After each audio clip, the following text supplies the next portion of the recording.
নবীর নাতি উসামা যায়েদ ইবনে হারেসা রাদিয়াল্লাহু তাআলা আনহুর সন্তান, নবীর পালক পুত্র যায়েদ ইবনে হারেসা, ওনার ছেলের নাম হলো উসামা। ছোট্ট বালক উসামা নবীজির নাতি, নবীজির ছেলের ঘরের নাতি। ছেলে কেমন ছেলে? কয় পালক ছেলে। নবীজির একজন পালক ছেলে ছিলেন, নাম জানেন আপনারা? যায়েদ ইবনে হারেসা রাদিয়াল্লাহু তাআলা, নবীজির পালক পুত্র। এই উসামাকে সাহাবায়ে কেরাম কয়, উসামা আল্লাহ নবীর কাছে যে তুমি কথাটা বলে দিও নবী গো, যে তুমি বলবা দাদা জান এই মহিলা হলো আপনার বংশের, অতএব তারে চুরির অপরাধে হাত কাটেন না, আঙ্গুলটা কেটে দিয়েন, বিচার হবে, আপনার বংশের ইজ্জত রক্ষা হবে। এই কথাটা উসামাকে শিখায়া দিলেন। উসামা আল্লাহর নবীর কাছে যায় বলতেছে, দাদা এই মহিলা আপনার বংশের, কুরাইশ বংশের, বিচারটা একটু হালকা করা যায় কিনা? বলতেই নবীজি তিনি বসা থেকে দাঁড়ায় গেলেন। আল্লাহু আকবার, জোরে বলেন। চেহারা নবীজির লাল হয়ে গেল। আল্লাহ নবী গুসায় ফুলে উঠলেন। নবী বলতেছেন, উসামা রে, আমার তো মন বলে এটা তোমাকে আমার সাহাবীরা শিখায়া দিছে, তুমি তো এমন কথা বলতে পারো না। মনে রাখো সাহাবীরা, শোনো, আজ যদি এই ফাতেমা শুধু আমার কলিজার টুকরা মেয়ে ফাতেমাও হইতো, তবু আমি নবী তার হাত কেটে দিতাম। একটু জোরে কন্যা সুবহানাল্লাহ। तकबीर में कलमा में नमाजों में अज़ा में, तकबीर में कलमा में नमाजों में अज़ा में है नाम इलाही से मिला नाम मोहम्मद। फरमाते हैं आदम को मुझे खुंद तरी में लकहा हुआ तू बाबे मिला नाम मोहम्मद। আল্লাহু আকবার, জোরে কোন। অতএব নবীর আদালতে কোনো অবিচার হয় না। নবীজি বলতেছেন, আবু বকর তুমি যে তারে মারছো, তুমি যে তারে মারছো, এর কোনো সাক্ষী লাগবে না, গালটাই হলো এর সাক্ষী। গালের মধ্যে তোমার আঙ্গুলের ছাপ পড়ে আছে, কিন্তু সে যে তোমার নবীকে গালি দিয়েছে এর তো কোনো প্রমাণ নাই। তুমি প্রমাণ পেশ করো, যদি প্রমাণ তুমি পেশ করতে পারো বিচার তোমার পক্ষে যাবে, আর যদি প্রমাণ পেশ করতে না পারো তাহলে বিচার তোমার বিপক্ষে যাবে। তুমি যেভাবে তারে এইভাবে চড় দিয়েছো, সেও তোমার গালে এইভাবে চড় দিবে। সিদ্দিক আকবর বেকায়দায় পড়ে গেলেন। ওই জায়গায় কোনো মানুষজন কেউ ছিল না, কেউ শুনে নাই, কেউ দেখে নাই। সিদ্দিক এইবার কি বলবেন? আমার নবীও বুঝতেছেন আবু বকর সত্য বলতেছেন, বিন্দু পরিমাণ আবু বকর মিথ্যা বলবে না। কিন্তু মুহাম্মদুর রাসূলুল্লাহর আদালত সাক্ষী প্রমাণ ছাড়া নবী রায় দিতে পারেন না। আল্লাহু আকবার, জোরে কর। নবী ভালো করে জানেন আবু বকর মিথ্যা বলতে পারে না, কারণ আবু বকরের উপাধি হলো সিদ্দিক, ঠিক কিনা? সিদ্দিক আকবর চিন্তায় পড়ে গেলেন। আল্লাহ পাকের মুখাপেক্ষী হলেন মালিক। ওই জায়গায় কেউ ছিল না, কেউ শুনে নাই, কেউ দেখে নাই। আমি আবু বকরের পক্ষে কোনো সাক্ষী নাই, কিন্তু তুমি মালিক সাক্ষী আছো। আল্লাহ তুমি তো সব দেখেছো, তুমি তো সব শুনেছ। এই বইলা আল্লাহর কাছে তিনি কান্না শুরু করলেন। রব্বুল আলামিন তার হাবিবকে জানায় দিলেন, বন্ধু যাও, সামনের দিকে যাও, যেখানে ঘটনা ঘটছে এই ঘটনার পাশেই ছিল একটা বাবলা গাছ, গাছের নিচে ঘটনাটা ঘটল। এই গাছ সব দেখছে, সব শুনছে। বন্ধু তুমি যায়া গাছকে সাক্ষী মাইনো, আজকের জন্য আমি আল্লাহ গাছের জবান খুলে দিব। আর একটু জোরে কোন সুবহানাল্লাহ। জবান দেওয়ার মালিক কে? আল্লাহ চাইলে গাছের জবান আল্লাহ দিতে পারে কি পারে না? মানুষের জবান আল্লাহ মুহূর্তের ভিতরে কেড়েও নিতে পারে। গাছের জবান আল্লাহ খুলে দিতে পারে, পাথরের জবান আল্লাহ খুলে দিতে পারে, কিন্তু সুস্থ একটা মানুষের জবান আল্লাহ চাইলে মুহূর্তের ভিতরে নিতেও পারে। সিদ্দিক আকবরকে নিয়ে আল্লাহর নবী ইহুদিকে নিয়ে ওই গাছের নিচে চলে আসলেন। ইহুদি অবাক হয়ে গেল, ইহুদি মনে মনে ভয় পাইতেছে। ঘটনা কি? আমি তো ভাবছিলাম মিথ্যা বইলা পার পায়া যাইমু, এখন দি গন্ডগোল আরো বাড়ছে, গাছে নাকি সাক্ষী দিব। ইহুদি ভয়, হায় রে এটা কোন কাণ্ড, গাছে সাক্ষী দিবে। ইহুদি আল্লাহর নবীকে নিয়া, নবী ইহুদিকে নিয়া, আবু বকর সিদ্দিককে নিয়া গাছের কাছে চলে আসলেন। আইসা নবী বলতেছেন, রে গাছ, বলো তোমার নিচে কি ঘটছে? এ গাছ, বলে দাও তুমি কি দেখছো, কি শুনেছো? সাথে সাথে আল্লাহ গাছের জবান আল্লাহ খুলে দিলেন। গাছ ডাক দিয়ে কই, নবী গো, আপনার আবু বকর যা বলেছে সত্য বলেছে, ইহুদি যা বলেছে সব মিথ্যা বলেছে। আবু বকরকে গালি দিছে, আবু বকর জবাব দেয় নাই। বাপ তুলে গালি দিছে, জবাব দেয় নাই। কিন্তু ইহুদি যখনই আপনাকে গালি দিছে তখন আবু বকর তারে যায় মারছে। আল্লাহর নবী রহমতের নবী যখন গাছকে সাক্ষী মানলেন, গাছ যখন সাক্ষী হয়ে দাঁড়ালো, ইহুদি ডাক দিয়া কয়, নবী গো, ওগো নবীজি, আমি কারে এতদিন পর্যন্ত ভুল বুঝলাম, আমি কারে এতদিন পর্যন্ত আমি গালি দিলাম, এখন তো আমি চিনে ফেলেছি, বুঝে ফেলেছি। যারে গাছে চিনল মাছে চিনল, আমি ইহুদি নবীকে চিনলাম না। যারে গাছে চিনল আমি তারে চিনলাম না। আমি আর দেরি করতে চাই না, এখনই আমারে কালেমা পড়ায়া নবী দরবারে কালেমা পড়ায়া মুসলমান বানায়া দেন। জোরে সুরে বলি সুবহানাল্লাহ, আর একটু জোরে বলি সুবহানাল্লাহ। এজন্য বলি ভাইরা, মুসলমান কোনদিন নবীর সাথে দুশমনি সইতে পারে না, আশিক রাসূল নবীর সাথে দুশমনি সইতে পারে না। আমার নবীর দেহ মুবারকটা ইহুদিরা চুরি করবে, আল্লাহ কেমন করে সেটা বরদাস্ত করবে? সুলতান নুরউদ্দিন জঙ্গিকে আল্লাহ পাক রব্বুল আলামিন নবীর মাধ্যমে বারবার দেখায় দিলেন। বাদশা আয়েশা যখন একে একে সবাইকে দাওয়াত খাওয়ায়া জানলো তিনজন মানুষ এখনো আসে নাই, এরা কারা?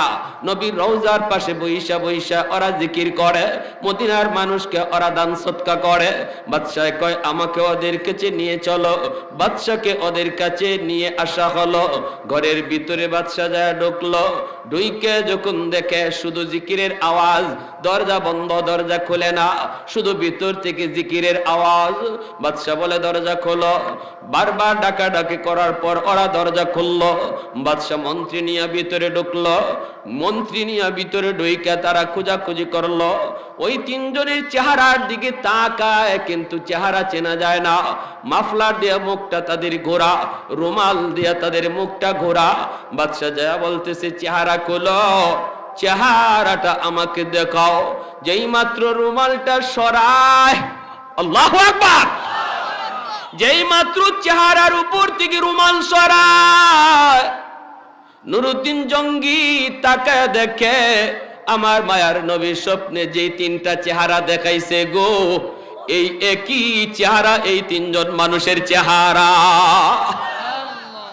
বাদশা আল্লাহু আকবার কই আল্লাহর কুদরতি কদমে সিজদায় পড়ে যায়। আল্লাহর কদমে সিজদায় পড়া বাদশা আল্লাহর শুকরিয়া আদায় করে। আর বাদশার চোখ দিয়ে পানি পড়ে। ও মদিনার মানুষ, আমি যেই কাজে মদিনায় এসেছি আমি পায়া গেছি, যাদের খুঁজে আমি মদিনায় আসছি তাদেরকে পায়া গেছি। এই কথা বইলেই বাদশা বলতেছে, তোমরা এই জায়গা থেকে উঠো। ঘরটা চতুর্দিকে তারা তালাশ করতেছে, কিছুই পায় না, কিছুই বুঝে না। এইবার বাদশা কয়, তোমরা যেখানে বসা যায় নামাজের মুসল্লা সরাও। যায় নামাজের মুসল্লাটা সরানোর পরে দেখে একটা বিশাল চাটাই, চাটাইটা উঠানোর পরে দেখে বিশাল একটা পাথর। ঘটনা কি? পাথর গর্তের মুখের মধ্যে ওরা পাথর ফালায়া, পাথরের উপরে চাটাই দিয়া, চাটাইয়ের উপরে যায় নামাজ বিছায়া, যায় নামাজে বৈশা বৈশা ওরা জিকির করে, আর রাতের অন্ধকারে পাথর সরাইয়া ওরা গর্ত করে। নাউজুবিল্লাহি মিন যালিক। আর একটু জোরে কোন নাউজুবিল্লাহ। ক্ষমতা কার? কার ক্ষমতা? প্রশংসা করব কার? রাজত্ব কার? আওয়াজ আসতে কেন? জোরে বলেন। আমাদের আওয়াজ যত উঁচু হবে, ইহুদিদের আওয়াজ তত নিচু হবে, ঠিক কি না? আমরা সময় মতো আওয়াজ নরম করব, সময় মতো আওয়াজ গরম করব। আর নরম করার টাইম নাই। তামাম পৃথিবী জুড়ে যেইভাবে বেদিন বেঈমানরা মুসলমানদেরকে নিশ্চিহ্ন করে দেওয়ার জন্য এক হয়েছে, এখন আর আমাদের ভিতরের দ্বন্দ্ব খুঁজে লাভ নাই। কে লম্বা টুপি, কে গুল টুপি, কে কওমি, কে আলিয়া, কে বসে, কে দাঁড়ায়, এই ভেদাভেদ ভুলে এক আল্লাহর গোলাম, এক নবীর উম্মত হইয়া এক কাতারে দাঁড়ায় আওয়াজ তুলতে হবে, ঠিক কিনা? জোরে খান। ছোটখাটো মতভেদ ভুলে যাও উম্মত, ছোটখাটো মতভেদ ভুলে যাও। সময় আমাদের সামনে খারাপ। দুশমন তলোয়ার ধারাইতেছে দরজার সামনে, দুশমন তলোয়ার ধারাইতেছে আমার আপনার দরজার সামনে। সন্তানকে জবাই করার জন্য, ফিলিস্তিনের জমিন বাংলার মাটিকে বানানোর জন্য আমাদের আর ঘুমায় থাকার টাইম নাই। ভাইরা বন্ধুরা মনে রাখবেন, আল্লাহর সাহায্য লইয়েই আমাদের মুসলিম বীরেরা হামাসরা যুদ্ধে নেমেছে।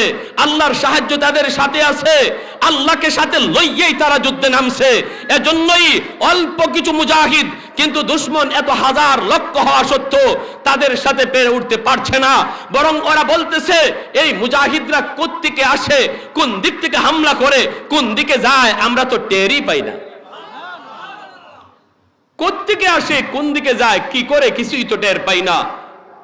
বাবা কেমন করে? কারণ এরা তো আল্লাহর পাঠানো বাহিনী, ঠিক কিনা? আল্লাহ বলেন বাসনা আলাইকুম ইবাদাল্লানা উলি বাসিন শাদীদ ফাজাসু খিলালাদ দিয়ার। এই জালেমের দল, এই ইহুদিদের দল, তোমাদের জুলুম যখন চূড়ান্ত পর্যায়ে পৌঁছবে, আমি আল্লাহ আমার শক্তিশালী একটা বাহিনী পাঠাবো। এরা এত মজবুত হবে, তোমাদের রন্ধ্রে রন্ধ্রে, তোমাদের ঘরে ঘরে, তোমাদের অফিসে অফিসে ওরা ঢুকে পড়বে। ওদেরকে তোমরা দেখবা না। ইসরায়েলের এত পাওয়ারফুল গোয়েন্দা সংস্থা মুসাদ টের পায় নাই, হামাসের আক্রমণ টের পায় নাই। পাবে কেমন করে? কারণ এদের মাঝে আর মুজাহিদদের মাঝে আল্লাহ কুদরতি পর্দা ঢেলে দিয়েছে, ঠিক কিনা? জোরে বলেন।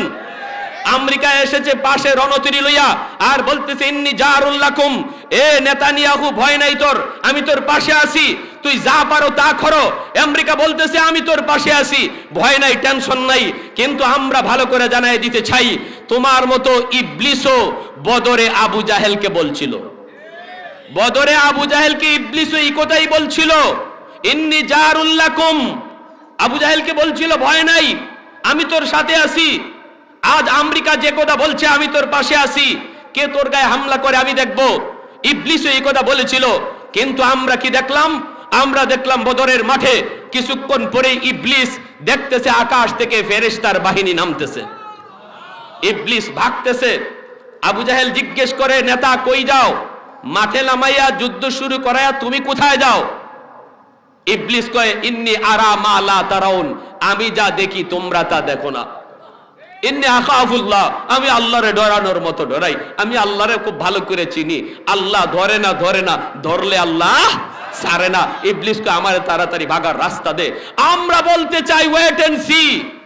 আমেরিকাও একই কথাই বলবে ইনশাআল্লাহ। আমেরিকাও বলবে আমাকে তাড়াতাড়ি পথ দেখা, আমি ভাগি। কারণ কারা নামছে, কাদের সাথে যুদ্ধ হচ্ছে এটা তোরা জানো না, আমরা বুঝে ফেলেছি। যেমন কথা আফগানের জমিনে বলেছিল, জো বাইডেন বলেছিল তাড়াতাড়ি ফিরে আয়, তোরা বোমা মারো আফগানে। বোমা যায় কোথায়? বিমান বাহিনী বলে আমরা বোমা তো ফালাই, কিন্তু দেখি অদৃশ্য একটা হাত বের হইয়া আমাদের বোমাগুলি লুফে ফেলে আর সাগরে নিক্ষেপ করে। জো বাইডেন বলেছিল তাড়াতাড়ি ফিরে আয়। কার সাথে লড়তেছি? আমরা তো ওদেরকে চিনি না, অদৃশ্য শক্তির সাথে আমরা লড়তেছি। তাড়াতাড়ি ফিরে আও। ইসরাইল তুমি ভালো করে ইয়াদ রাখো, গাজার মাটিও তোমাদের কবর হবে। গাজার মাটিটা তো তোমরা আল্লাহ পাকের বাহিনী দেখতে পাবা। আমেরিকা ইবলিসের মতোই পলায়ন করবে ইনশাআল্লাহ, সেদিন বেশি দূরে নয়, ঠিক কিনা? জোরে কর। প্যারে হাজিরিন, এজন্য আমাদের সময় মতো আওয়াজ উঁচু করা লাগবে। আমাদের আওয়াজ হতো ইসরায়েল শুনবে না, ইহুদিরা শুনবে না, আরশের মালিক তো শুনবে। ঠিক না জোরে খান? আরশের মালিক তো শুনবে। মুসলমানের আওয়াজ একটা নারায়ে তাকবীর দেন। মুসলমানের নারায়ে তাকবীর হলো পাওয়ার অস্ত্র। মাঠ থেকে স্টেজ থেকে একজনে মাইক হাতে নিয়ে নারায়ে তাকবীর আওয়াজ তুলেন, ময়দানে মুসলমান যখন নারায়ে তাকবীর আওয়াজ তুলছে, প্রতিটা যুদ্ধে দুশমনের কলিজা কেঁপে উঠেছে। আমাদের আওয়াজ যেন আল্লাহ শুনে। আমরা ফিলিস্তিনের পক্ষে একটা আওয়াজ দিব, আর এই আওয়াজে আমরা সবাই আল্লাহু আকবার বইলে আল্লাহকে শোনাবো। একটু আওয়াজ তুলেন।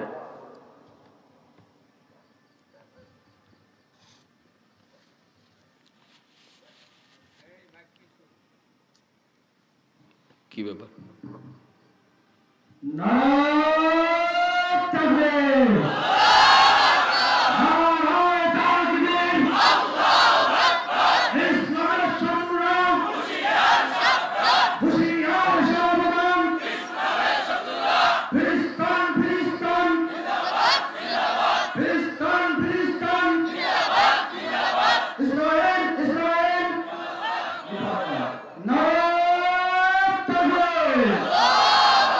ভাইরা আমার,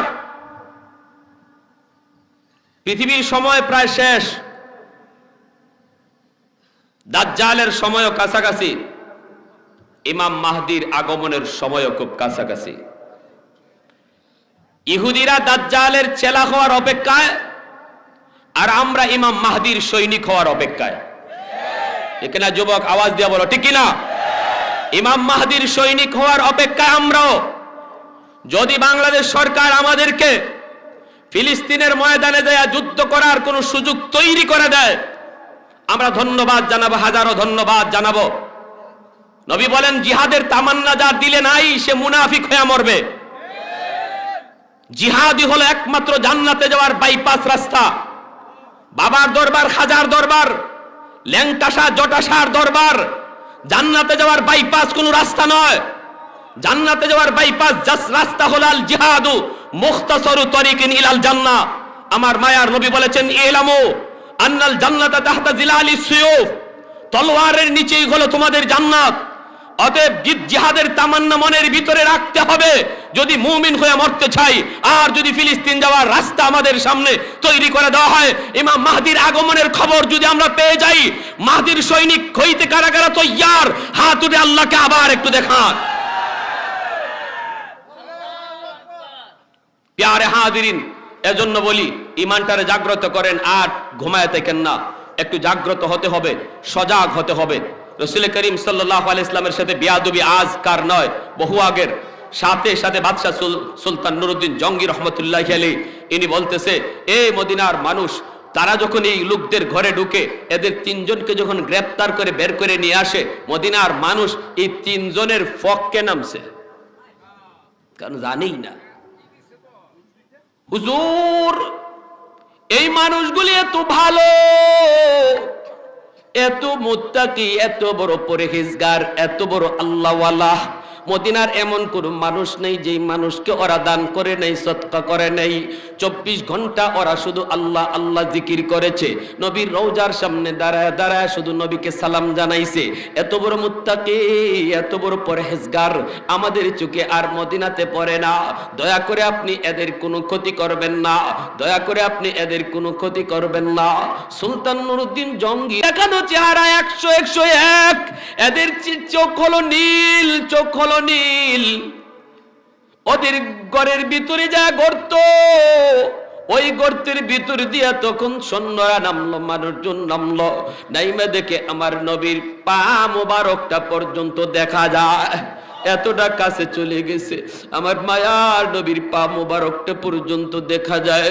সাথে সাথে ওই তিনজনকে গ্রেফতার করা হলো, এদেরকে মদিনার মানুষের সামনে চেহারা উন্মোচন করা হলো। ওরা বলতেছে, আমরা ইহুদি, আমরা মুসলমান না। আমাদেরকে বহু পয়সা দিয়া লোভ দেখায়া আজ থেকে বছর 1.5 বছর আগে আমাদেরকে পাঠানো হয়েছে।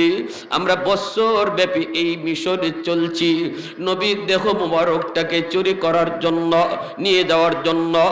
এরপরে সুলতান তাদেরকে এই 3 জন মানুষকে আগুন জ্বালালো।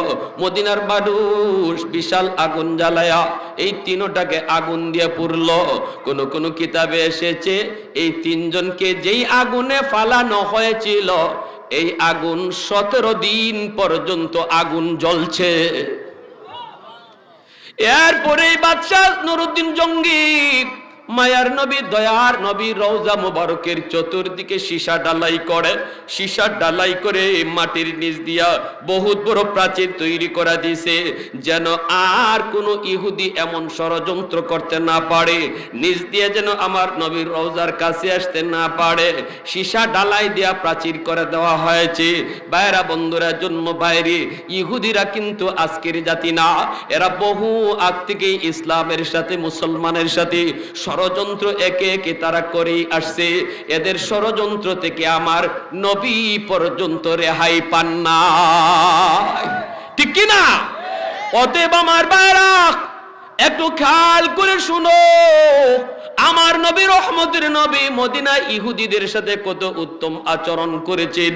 এদের ব্যবসা বাণিজ্য চাকরি বাকরি সবকিছুর তিনি এরকম ভাবে সুযোগ দিয়েছেন, কিন্তু আমার নবীর সাথে দুশ্মনী ওরা সব সময় লেগেই রাখছে। এবার বলুন, আল্লাহ পাক বলেন লাতাজিদান্না আশাদ্দান নাসি আদাওয়াতাল লিল্লাযিনা আমানুল ইয়াহুদ ওয়াল্লাযিনা আশরাকু। আল্লাহ পাক বলেন, বন্ধু জানোনি দুনিয়ার ভিতরে মুসলমানদের কঠিন থেকে কঠিন দুশমন তুমি কাদেরকে পাবা? ইহুদিদেরকে, মুসলমানদের কঠিন থেকে কঠিন দুশমন পাবা, আর হলো মুশরিকদেরকে তোমরা কঠিন থেকে কঠিন দুশমন পাবা। অতএব বন্ধু ভালো করে শুনো, ইসরায়েলের সাথে ইহুদির সাথে সম্পর্ক রাখা যাবে না, মুশরিকের সাথে সম্পর্ক রাখা যাবে না, এটা রাখা যাবে না। কিন্তু আমরা দেখি আরবের নেতাগুলি ইসরায়েলের সাথেই সম্পর্ক রাখতে চায়, ঠিক না? সৌদি আরব ভেটো দিয়া বসে ওআইসি সম্মেলনে, মরক্কো ভেটো দিয়া বসে, মিশর ভেটো দিয়া বসে, প্রস্তাব আসে ইসরায়েলের সাথে কূটনৈতিক সম্পর্ক বিচ্ছিন্ন করে দাও। আরে স্বর্ণ পাঠানো লাগবে না, অস্ত্র পাঠানো লাগবে না, শুধু যদি আমরা তেল বন্ধ করে দেই, তেল বেচা বন্ধ করে দেই, সাথে সাথে ইসরায়েল সাপের মতো সোজা হয়ে যাবে, আমেরিকা পর্যন্ত সাপের মতো সোজা হয়ে যাবে। আরব বিশ্ব যদি তেল বেচা বন্ধ করে দেয়, কিন্তু এতটুকু করতে ওরা রাজি হয় না। কেমন করে রাজি হবে? কারণ নবী বলেছেন কিয়ামতের আগে শাসক গোষ্ঠীর চেয়ারে যারা বসা থাকবে এরা হবে উম্মতের সবচেয়ে বড় মুনাফিক। আমার বীর বাহাদুরদের পক্ষে হুতিরা মিসাইল মারে ইসরায়েলে পড়ার জন্য, আর এই মিসাইল, এই রকেট ফিরাইবার কথা আমেরিকায়, ফিরাইবার কথা ইসরায়েলে, কিন্তু মাঝ আকাশে আটকায় দেয় সৌদি আরব। কি কইবেন আপনি? কি কইবেন? কে কার পক্ষ নিতেছে? এজন্য আমি বলি আল্লাহ আবাবিল পাঠাবে। আব্রাহার বাহিনীকে যেভাবে আবাবিল দিয়ে আল্লাহ ধ্বংস করেছিল পাথর ফালায়া, আবাবিল আবারও পাঠাবে আল্লাহ। কিন্তু এই আবাবিলের পাথর ইহুদিদের মাথায় পড়ার আগে ওই আরবের নেতাগুলির মাথায় আগে পড়বে, ওদের মাথায় আগে পড়বে। আমরা আমাদের সরকার প্রধানকে তো ধন্যবাদ জানাই, ছোট্ট একটা রাষ্ট্র ক্ষমতা নাই, এরপরও প্রকাশ্যে ফিলিস্তিনের পক্ষ নিয়েছেন। প্যারে হাজিরিন, এতটুকু সাহস ওই আরবের নেতারা পারে না। আজকে ইসরায়েলি পণ্য যদি বয়কট করা হতো, ইসরায়েলের সাথে কূটনৈতিক সম্পর্ক ছিন্ন করা হতো, তেল বেচা যদি খালি বন্ধ করে দেওয়া হতো, যুদ্ধ ওরা একদিনও চালাইতে পারবে না। ওরা যে তেল বিমানে বইরা আমার আপনার মুসলমান ভাই বোন গুলাকে, বাচ্চাগুলিরে মারতেছে ফিলিস্তিনের, এই তেলটা আমরা দিতেছি, এই তেলটাই আমরা দিতেছি। যেই তেল বিমানে ঢুকাইয়া বোমা ফালাইতেছে, এই তেল দিছে আমরা, এই তেল দিছে বাহরাইন, তেল দিতেছে মিশর, তেল দিতেছে সৌদি, এরাই দিতেছে। দুঃখ কোথায় রাখবো, কার কাছে বলবো? বুক বেড়া ব্যথা। এজন্য আমার ভাইয়েরা বলতেছি, ইমানকে জাগ্রত করো, আল্লাহকে পাশে রাখো, কেউ আমাদের সাহায্যকারী নেই। মুসলমান মনে রাখবা, আমাদের একমাত্র সাহায্যকারী কে?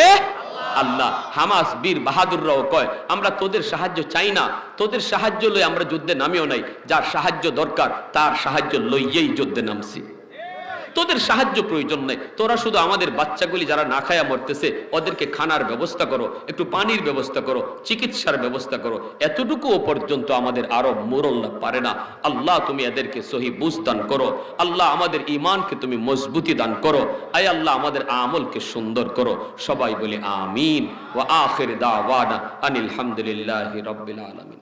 দরুদ শরীফ পড়ি। আল্লাহুম্মা সাল্লি আলা মুহাম্মদ وعلى آل محمد كما صليت على إبراهيم وعلى آل إبراهيم إنك حميد مجيد اللهم بارك على محمد وعلى آل محمد كما باركت على إبراهيم وعلى آل إبراهيم إنك حميد مجيد الحمد لله الذي هدانا لهذا وما كنا لنهتدي لولا أن هدانا الله لقد جاءت رسل ربنا بالحق ربنا ظلمنا أنفسنا وإن لم تغفر لنا وترحمنا لنكونن من الخاسرين رب ارحمهما كما ربياني صغيرا يا أرحم الراحمين يا أكرم الأكرمين يا راحم المساكين